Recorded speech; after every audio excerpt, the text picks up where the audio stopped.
Les discours de Joseph Kabila, c'est vrai qu'il a considéré être un message adressé à la nation, ne saura pas résister face à l'épreuve des faits que nous allons ici évoquer.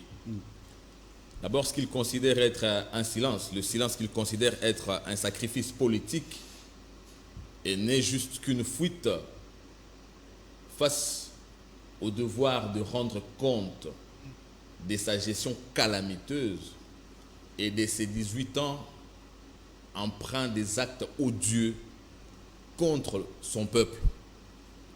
Joseph Kabila se présentant comme un martyr dans un contexte avec un discours de victimisme, il a tenté un miracle d'effacer, de faire oublier les nombreux opposants mis en arrestation, d'autres contraints à l'exil, la répression sauvage et barbare, des marches pacifiques, symbole, bien entendu, de l'expression démocratique constitutionnelle. Joseph Kabila s'est permis d'aborder des questions, évidemment, que nous accepterons que sur le plan démocratique, tout le monde aborde. Mais sur le plan de la conscience, seul lui ne pouvait pas, parce que, au nom de la conscience, bien entendu, qu'il est censé avoir, il ne peut pas se permettre de parler, par exemple, de la démocratie. Pourquoi? Puisque lui, lorsqu'il parle de la démocratie, pour une fois dans l'histoire de ce pays, nous avons vu un certain 24 janvier 2018, des enfants, des nourrissons, ceux qui étaient âgés de 2 secondes, d'1 heure, de 30 minutes, succomber par le fait d'inhaler les gaz lacrymogènes à la suite d'un commandement de celui qui avait la mission constitutionnelle de protéger son peuple. Ces enfants à la maternité ont vu des bombes lacrymogènes pleuvoir ici, à Kinshasa, Ngaliema, dans ce pays. Il faut rappeler à Joseph Kabila que le peuple congolais n'a jamais obtenu un cadeau de lui appelé alternance.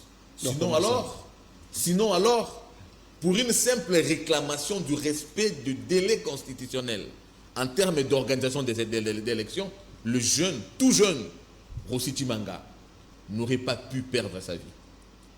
Thérèse Kapangala ne pouvait pas mourir par l'effet de vouloir voir son pays consolider le processus démocratique enclenché à travers les accords de Sun City, dont lui était signataire. C'est sous Joseph Kabila dans ce pays que nous avons vu les Congolais être calcinés dans une permanence. Mais imaginez le sadisme. On a calciné des pères de famille qui pourtant ne revendiquaient que ce qui leur était de droit.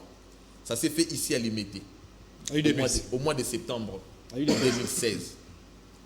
Je ne sais pas si c'est ce qui constitue la substance de la démocratie que nous présente aujourd'hui Joseph Kabila. Encore que Joseph Kabila qui parle de la démocratie et qui dit qu'il regrette le fait que les services de renseignement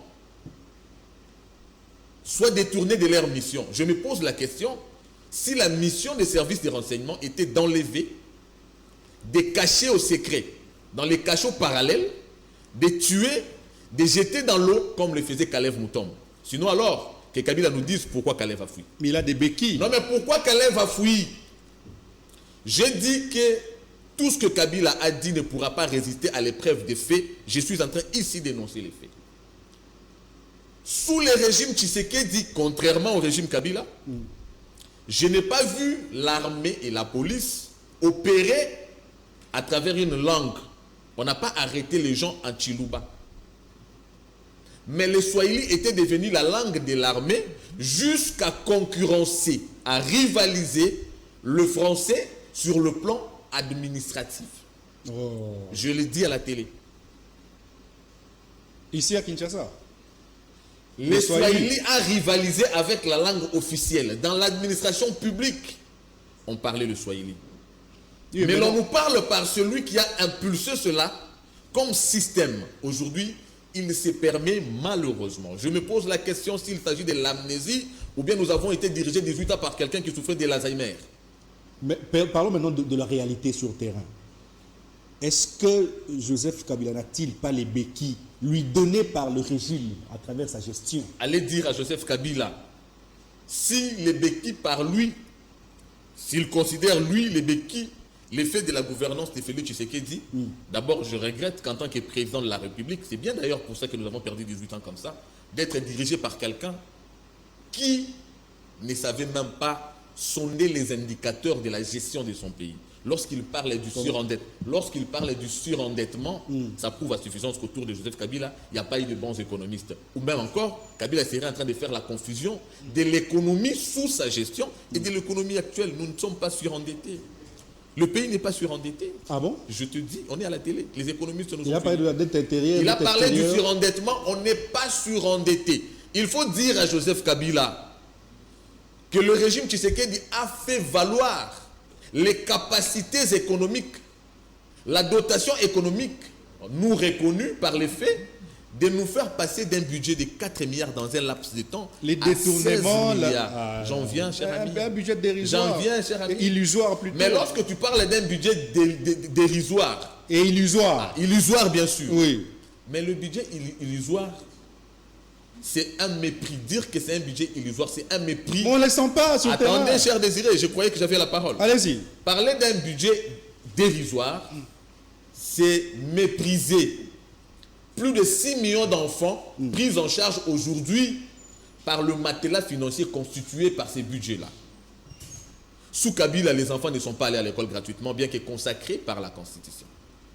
Les femmes accouchent aujourd'hui même par césarienne gratuitement. Les hommes n'ont plus que l'affection à donner à leurs femmes, ce qui n'est pas coûteux. L'amour, puisque la maternité est prise en charge par l'État. N'eût été les prouesses financières, comment est-ce que cela pouvait être possible? Je vais chuter Chute. en disant à Kabila ceci. Il ferait mieux, par le fait évidemment d'avoir été président de ce pays et dont la gestion est connue. Nous ne parlons pas de Kabila aujourd'hui comme on parlerait d'une génération dont nous n'avons pas vécu, que nous n'avons pas vu agir. Nous parlons de Kabila comme quelqu'un avec qui nous avons été. Même les petits-enfants ont vu la gestion de Kabila. Alors la bonne manière pour lui, comme il nous l'a toujours appris, que lorsque la parole n'a pas de pertinence, le bon choix serait de garder silence. Il est tombé dans son propre piège et nous avons compris la démystification de ce personnage atypique.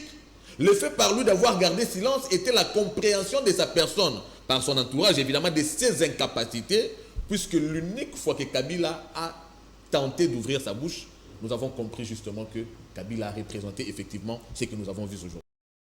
Cédric